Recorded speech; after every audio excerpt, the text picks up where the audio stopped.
Yo, what's up, fam? It's your boy Hassan back at it again, but this time we're not talking about American politics. We're going global, diving deep into the heart of India, where things got real tense, real fast over something you might not expect: farming.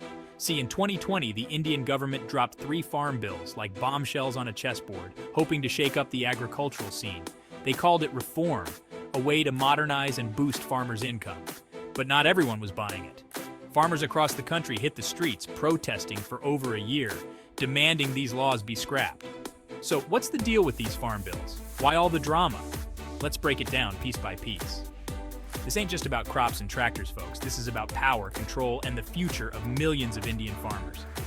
It's about who gets to call the shots: big corporations or the people who actually work the land. Get ready for a wild ride because things are about to get lit. Remember those farmers markets you go to for organic kale and artisanal cheese? Imagine if those were the only places you could legally sell your produce. That's kind of what it's like for many Indian farmers under the Agricultural Produce Market Committee, or APMC system. These government-regulated markets were supposed to protect farmers from exploitation, but critics argue they became riddled with middlemen and limited farmers' options. Enter the Farmers' Produce Trade and Commerce Act.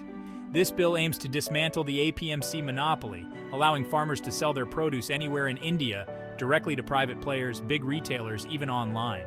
Sounds great, right? More freedom, more competition, potentially better prices. But here's the catch. What happens when big corporations with deep pockets enter the game? Farmers fear being squeezed out by corporate giants, forced to accept unfair prices.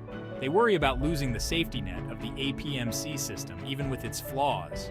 It's a classic David versus Goliath situation, and the stakes couldn't be higher. Imagine signing a contract with a company before you even plant a seed, agreeing to sell your entire harvest at a predetermined price. That's the basic idea behind contract farming, and it's at the heart of the Farmers' Agreement on Price Assurance and Farm Services Act. The government argues this will bring stability and predictability to farmers' incomes, shielding them from market fluctuations.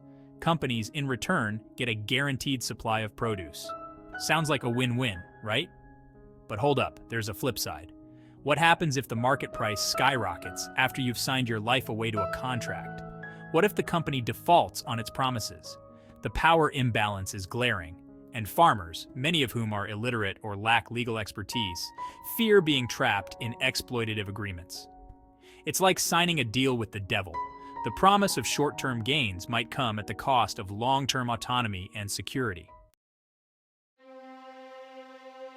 Remember the great toilet paper shortage of 2020?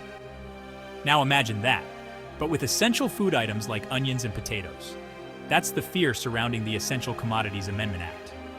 This bill removes stockholding limits on certain agricultural products, allowing private players to store and hoard them.